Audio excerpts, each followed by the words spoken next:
my video about decoding, I talked about how sounding out is the basis of how our brain knows what written words say. But what about the words we can't sound out? It's a really common concern when it comes to teaching decoding. And it's a really justified concern. When we look at English spelling, we can't ignore words like yacht, I, said, or Worcestershire, or the 8 different sounds that OUGH can make. English is very quirky. Lots of other languages are different. In those languages, words are spelt like they sound using consistent letters. Children can learn to fluently decode those languages in a matter of months. English is not like this, so we have to give kids multiple years to master decoding. But even though English is so complicated, sounding out is still the most efficient way to teach kids to decode it.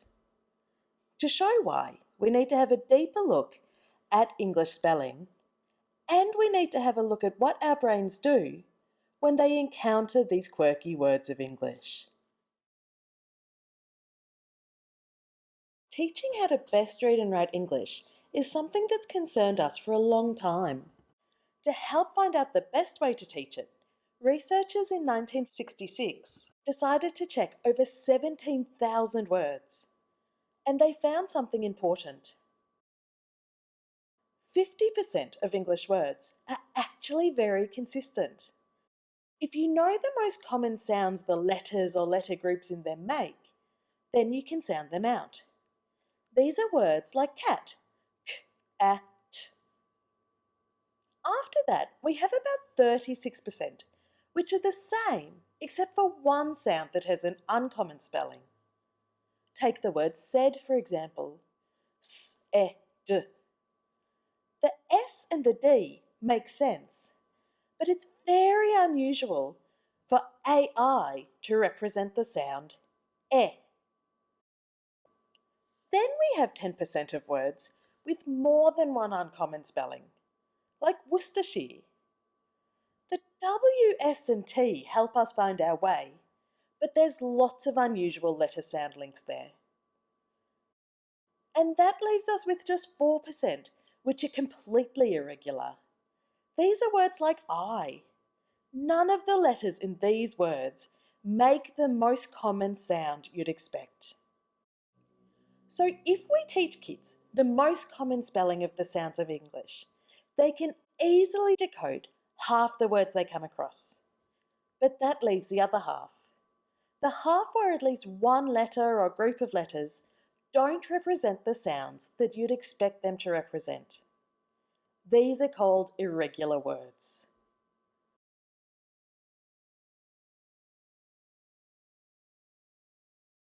It turns out we actually decode irregular words the same way we decode every other word. When we decode words, we take the word in sound format, break it up into letters or groups of letters that we can link to sounds, blend those sounds together to get the word in sound format, and then treat that word in sound format like we'd just heard it, and link it to its meaning. When we can do that quickly and automatically, we can make a shortcut and link words we've sounded out a lot directly to the sound format and meaning in our brain. Now let's look at an irregular word. Said. As experienced decoders, said is in that bank of words we instantly recognise. And it got there the same way as every other word. We had to break up the word into letters or groups of letters, in this case S, AI, and D, and link those letters to sounds. S, E, D. Then by blending those sounds, our brain got the word in sound format and we could link it to the meaning. So we decode irregular words the same way as we decode all words. But to do it, we need to be able to link the letters in them to unusual sounds. How do we do this?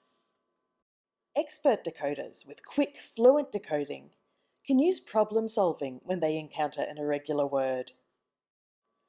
If I told you a baby defalot is called a GIF, you're able to instantaneously work out that the KP represents f in this word, even though you've never seen it do this before. But children just learning to decode are already working really hard, so they don't have the extra brain power they need to be able to problem solve like this. So how do we teach them? First of all, we teach the common sounds letters represent in phonic lessons.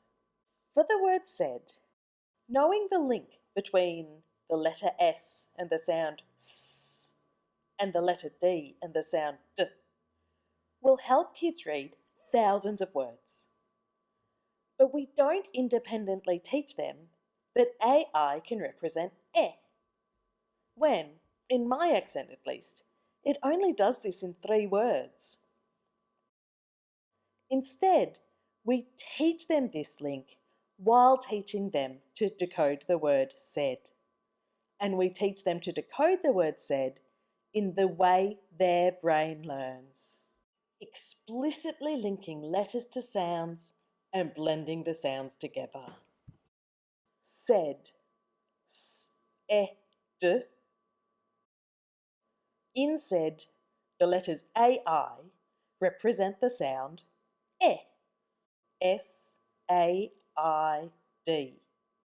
We also have to pay attention to children's general decoding skills as we teach them irregular words.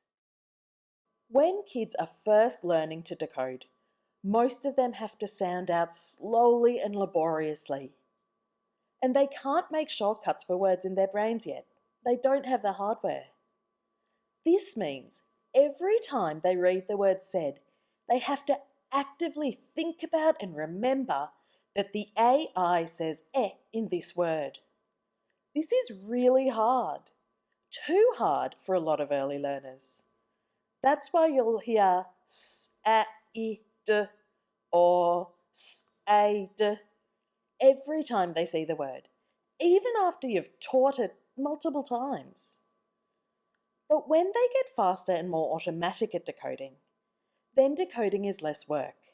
So it's easier to remember the information about the letters AI and quickly decode the word correctly, and then they can build the shortcut.